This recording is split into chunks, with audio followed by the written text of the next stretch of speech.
Break के बाद खबरों में एक बार फिर से आपका स्वागत है। अब बात करते हैं राजधानी रांची की। 4 फरवरी को होने वाले आदिवासी एकता रैली को लेकर रैली के आयोजन स्थल पर विभिन्न आदिवासी संगठनों के संयुक्त तत्वावधान में एक प्रेस वार्ता आयोजित की गई एवं इस प्रेस वार्ता के माध्यम से रैली की पूर्ण तैयारी के विषय में बताया गया पूरी कर ली गई है। झारखंड राज्य के विभिन्न जिलों से रैली में शामिल होने के लिए आदिवासी समुदाय के लोग भारी संख्या में एकत्रित होंगे एवं इस रैली में आदिवासियों के हित और अधिकार के विषय पर बात रखी जाएगी। रैली के संबंध में कल आदिवासी एकता महारैली का आयोजन किया गया है और रैली की पूरा तैयारी कर ली गई है और उसी का अंतिम रूप देने के लिए आप लोगों से बात करने के लिए हम लोगों ने आपको बुलाया है। इस संवाददाता सम्मेलन में उपस्थित आदिवासी एकता महारैली के संयोजक लक्ष्मी नारायण मुंडा जी, संयोजक अजय तिर्की जी, संयोजक प्रेम शाही मुंडा जी, संयोजक श्रीमान शिवा कच्छप जी और कुछ हमारे लोग आ रहे हैं। बाकी सारे यहाँ पर जो रैली को तैयारी करने के लिए अंतिम रूप देने के लिए मुख्य रूप से लगे हुए कुंदन सिंह मुंडा जी हैं। इधर लोकसभा चुनाव 2024 की तैयारी में भारतीय जनता पार्टी अपनी सफल रणनीति बनाने में जुट गई है और जिला से लेकर प्रखंड, पंचायत और बूथ स्तर पर कार्यकर्ताओं को नई धार देने में जुट गई है। इसको लेकर नवमनोनीत जिला अध्यक्ष चंडी सरन साव के स्वागत समारोह के बहाने भाजपा ने स्थापना से लेकर अब तक के कार्यकर्ताओं को एक मंच पर लाने का काम किया। बैठक में झारखंड के पहले स्वास्थ्य मंत्री डॉक्टर दिनेश कुमार सारंगी भी मौजूद रहे, जिन्होंने संगठन को मजबूत बनाने को लेकर अपने अनुभव साझा किया। कार्यक्रम में जिला प्रभारी पूर्व मंत्री बड़कुआर गागराई ने भी शिरकत की और आगामी लोकसभा और विधानसभा चुनाव में 100% भाजपा की जीत की रणनीति बनाई और कार्यकर्ताओं को एकजुट के साथ काम करने की हिदायत दी है। संगठन के मामले में कोल्हान प्रमंडल में मजबूत माने जाने वाली भाजपा के 2019 के चुनाव में एक भी विधानसभा क्षेत्र पर जीत नहीं मिलने के मुद्दे और उस समय हुई त्रुटियों को सुधारने की बात भी कही गई। नवमनोनीत जिला अध्यक्ष चंडी सरन साव ने कहा कि पार्टी ने जो उन्हें जिम्मेदारी दी है उसे वे पार्टी के सभी छोटे बड़े कार्यकर्ताओं को साथ लेकर संगठन को और मजबूत बनाएंगे। कार्यक्रम में काफी संख्या में नए और पुराने महिला पुरुष कार्यकर्ता शामिल हुए। भारतीय जनता पार्टी ने सारे लोग को बहुत जिम्मेदार आदमी लोग को जिम्मेदारी मिला है। जैसे बहुत काफी पुराना कार्यकर्ता, अनुभवी कार्यकर्ता चंडी सरन साव जी को जिम्मेदारी मिला है ग्रामीण पूर्वी सिंहभूम ग्रामीण क्षेत्र को ठीक करने के लिए और अब मुझे भी इनके सहयोग के लिए मुझे भी जिम्मेदारी मिला है और इसी सहयोग करने के लिए आज पहला बैठक हम लोग औपचारिक बैठक आज किए हैं और हम लोग पूरे गांव तक संगठन को ले जाएंगे। सिर्फ मंडल तक नहीं, पंचायत तक नहीं, गांव तक जाएंगे और अपनी संगठन को वहां तक खड़ा करेंगे और उस संगठन के बलबूते हम लोग यहाँ घाटशिला विधानसभा और बारागौड़ा विधानसभा अपने भारतीय जनता पार्टी के जोली में डालेंगे और जमशेदपुर लोकसभा भी संगठन के बलबूते हम लोग काम करेंगे। इसी नियमित आज हम सभी आए हैं और आशा इन पूर्ण विश्वास है चंडी जी के नेतृत्व में और सारे सीनियर लोग के सहयोग से संगठन मजबूत होगा। भारतीय जनता पार्टी आने वाले समय में परचम लहराएगी 2024। नहीं देखिए, वो एक समय 2019 का कहीं ना कहीं थोड़ा चूक हुआ, उसी को हम लोग समीक्षा कर रहे हैं। कहाँ हम लोग की भूल चूक हुई है, हम लोग को सफलता नहीं मिला, इसी को देखने के लिए हम सभी आए हैं। हमारा प्रयास होगा कि जैसे हमारी सरकार का प्रयास है, मोदी जी का प्रयास है कि सबका विकास, सबका साथ, सबका प्रयास, ठीक उसी तरह हमारे संगठन में भी हम लोगों का काम है कि सभी कार्यकर्ताओं का साथ और सभी का सहयोग से हम लोग इस दोनों विधानसभा में आने वाले विधानसभा चुनाव में और इस बार लोकसभा चुनाव में बीजेपी का परचम जरूर लहराएंगे।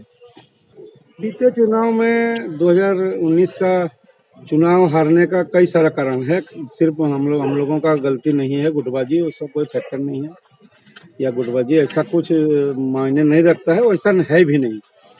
लेकिन उस समय कई कारणों से हम लोग दोनों विधानसभा हारे हैं, तो उसका समीक्षा किया भी गया था और उसका समीक्षा पार्टी के अंदर हुआ भी है और उसी के अनुसार हम लोग उसका सुधरने का काम अभी भी कर रहे हैं। और उसको बहुत हद तक हम लोग उसको हद में ले आए हैं। और पार्टी का अभी जो काम करने का तरीका है वो बहुत ही हार्ड एंड फास्ट है। हम लोग बूथ स्तर तक काम कर रहे हैं, इसलिए जो बूथ स्तर तक, बूथ के आखिरी कार्यकर्ता तक, आखिरी मतदाता तक पहुंचा है, उसको इस बार कहीं दिक्कत नहीं होगी। फेरबदल तो देखिए, तो संगठन का सतत प्रक्रिया है, तो हम लोग का होते रहता है। नहीं सिर्फ लेकिन बूथ स्तर तक काम का जो खाका बना है, उसमें जो बढ़िया काम करते हैं तो निश्चित रूप से बने रहेंगे।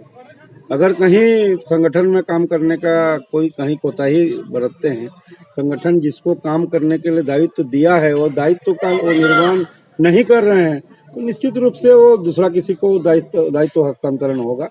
पार्टी का निर्देश भी है। इधर राष्ट्रीय सड़क सुरक्षा माह के तहत शनिवार को उपायुक्त कार्यालय परिसर में स्वास्थ्य जांच शिविर लगाया गया। इस दौरान सरकारी कार्यालयों में कार्यरत कर्मचारियों के स्वास्थ्य और आंखों की जांच की गई।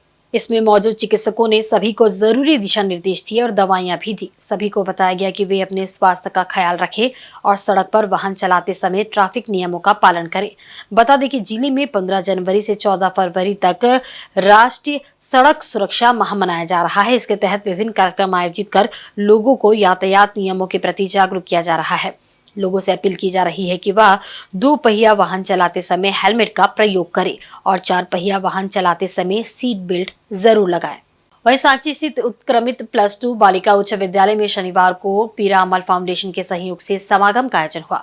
इसके साथ ही स्कूल में गणित विषय पर आधारित प्रदर्शनी भी लगाई गई। इसमें स्कूल की छात्राओं ने 49 मॉडल प्रस्तुत किए। इस संबंध में स्कूल की प्राचार्य ने बताया कि सोशल इमोशनल लर्निंग जिला स्तरीय समागम का आयोजन किया गया है। इसमें छात्राओं ने बढ़ चढ़कर भाग लिया। कार्यक्रम में अभिभावक भी मौजूद थे। इसमें वीडियो के माध्यम से तनाव कम करने के बारे में समझाया गया। उन्होंने बताया कि इन दिनों बच्चे पढ़ाई के कारण काफी तनाव में रहते हैं। ऐसे में तनाव को कम करने के उद्देश्य से इस तरह का कार्यक्रम आयोजित किया गया है। हम लोगों से जुड़े हुए हैं, एक्चुअली स्टेट लेवल से ही जुड़े हुए हैं। हमारा स्कूल जो है वो मुख्यमंत्री की एक महत्वाकांक्षी योजना के अंतर्गत चल रहा है और साथ ही हमारे यहाँ मैथ का एग्जीबिशन भी लगाया गया। लगभग 39 मॉडल्स बच्चों ने तैयार किए हैं। हमारी शिक्षिका इंद्राणी मैडम और गौतम लाहा उनके नेतृत्व में ये किया गया है और सभी सारे अभी पीटीएम भी हम लोगों ने रखा था और साथ में गार्जियन भी हमारे बहुत सारे मौजूद थे। इस प्रोग्राम को एंजॉय किया है। एक्चुअली हर्ष जोहार जो है सेल समागम, इसमें बच्चे आजकल रिजल्ट और पढ़ाई में बहुत दबाव में आते हैं। इसको रिलीज़ करने के लिए बच्चों को हंसी खुशी का माहौल विद्यालय में देने के लिए और तनाव मुक्त करने के लिए यह जो सेल समागम है यह किया गया है। सोशल इमोशनल लर्निंग हर्ष जोहार के तहत सोशल इमोशनल लर्निंग बच्चों के होल चाइल्ड डेवलपमेंट पे हम लोग कैसे काम कर सकते हैं। इसमें बच्चों को डिफरेंट स्किल 9 स्किल्स के बारे में जानकारी दी जाती है, जैसे self awareness, social awareness, critical thinking, responsible decision making, इन सभी बातों का ध्यान रखना है जिससे कि बच्चे सभी क्षेत्र में अपना विकास कर पाएँ। आज जमशेदपुर तक कितने स्कूलों में प्रवेश का आयोजन कर चुके हैं? ये एक प्रतियोगिता नहीं है, ये एक प्रोग्राम है हर्ष जोहार का, जिसमें कि इस स्कूल में सील समागम का आयोजन किया गया, जिसमें कि मीडिया पर्सन आमंत्रित थे, पीआरआई मेंबर आमंत्रित थे, डिस्ट्रिक्ट के जितने भी अधिकारी हैं वो आमंत्रित हैं और पेरेंट्स के साथ। तो हमारा ये फोकस था कि हम लोग सभी के साथ मिलकर बच्चों के सामाजिक एवं कैसे बात कर सकते हैं, कैसे सभी को अवेयर कर सकते हैं कि मीडिया अगर है साथ में हमारे तो मीडिया कैसे योगदान कर सकता है, पेरेंट्स कैसे बच्चों के सामाजिक एवं भावनात्मक विकास पे कैसे योगदान कर सकते हैं। और जमशेदपुर के एमजीएम अस्पताल के ब्लड बैंक में एक सामाजिक संगठन के द्वारा ब्लड डोनेशन कैंप आयोजित किया गया। इस रक्तदान का शुभारंभ पूर्वी विधानसभा के विधायक ने किया, जहां काफी संख्या में लोगों ने रक्तदान किया। शहर में बहुत सारे रक्तदान होते हैं और सारे रक्तदान ब्लड बैंक ऑफ जमशेदपुर में ही किया जाता है। एमजीएम अस्पताल के ब्लड बैंक में रक्तदान शिविर करने का मकसद है कि यहाँ रक्त लोगों को फ्री में दी जाती है, जबकि ब्लड बैंक में पैसे लगते हैं। वैसे भी कहा गया है कि रक्तदान महादान है, इससे बढ़कर कोई दान नहीं होता है। हमारा जन्मदिन होता है 3 फरवरी, तो लोगों का जो विचार धारणाएँ होती है आम लोगों का, वह यह होता है कि जन्मदिन है तो पूजा पाठ करके केक काटते हैं, लेकिन मैं केक काटने में विश्वास नहीं करता हूँ। मैं सोचता हमेशा यही हूँ कि कुछ नया काम किया जाए देश के लिए, समाज के लिए, अपने ज़रूरतमंद लोगों के लिए किया जाए। इसी उद्देश्य के साथ में मैंने ये चिन्हित किया इस बार MGM हॉस्पिटल में कि मुझे बेसहारा और ज़रूरतमंद लोगों के लिए, गरीबों के लिए मैं रक्तदान शिविर का आयोजन करना चाहा और हमने आज रक्तदान शिविर इसी उद्देश्य के साथ करा रहा हूँ, क्योंकि सारे लोग जो है, मैक्सिमम लोग जो है ब्लड बैंक लिस्टों वगैरह में चले जाते हैं जहाँ पे पैसे लगते हैं। तो जिनके पास पैसा नहीं होता है वो पैसा ब्लड नहीं ले पाते हैं, अंततः उनको MGM का शरण में आना पड़ता है। तो हमने ये देखा कि सुगमतापूर्वक मैं खून से सींचना चाहता हूँ, लोगों को, ज़रूरतमंद लोगों को पूरा करना चाहता हूँ, सुगमतापूर्वक उनको ब्लड मिल जाए और पैसा नहीं लगे और जीवन दान उनको मिल जाए। तो मेरा लक्ष्य रहा है।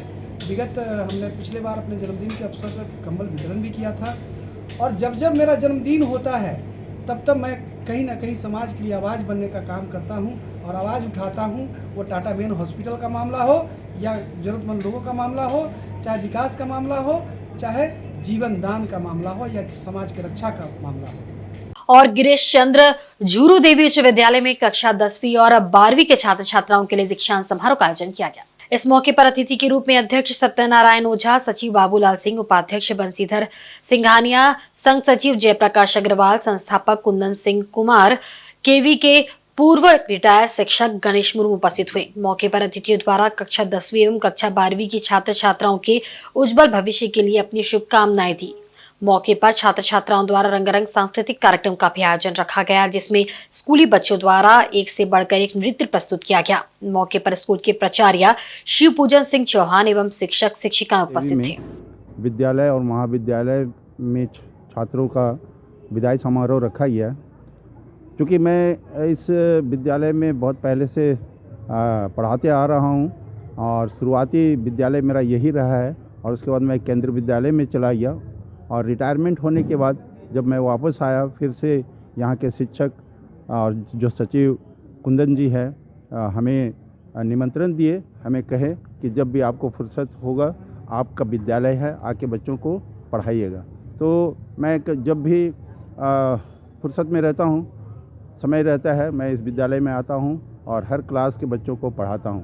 तो आज विदाई समारोह है, मुझे निमंत्रण दिया गया और मैं इस उपलक्ष्य में यहाँ पर उपस्थित हूँ।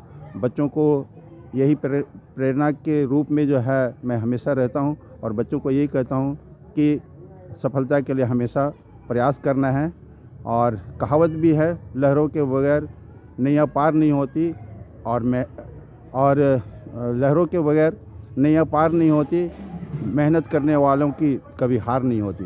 जमशेदपुर के उरेडी थाना क्षेत्र के डिमना रोड पर शनिवार को शंकुसाई रोड नंबर 1 के पास एक ट्रेलर ने बाइक को टक्कर मार दी।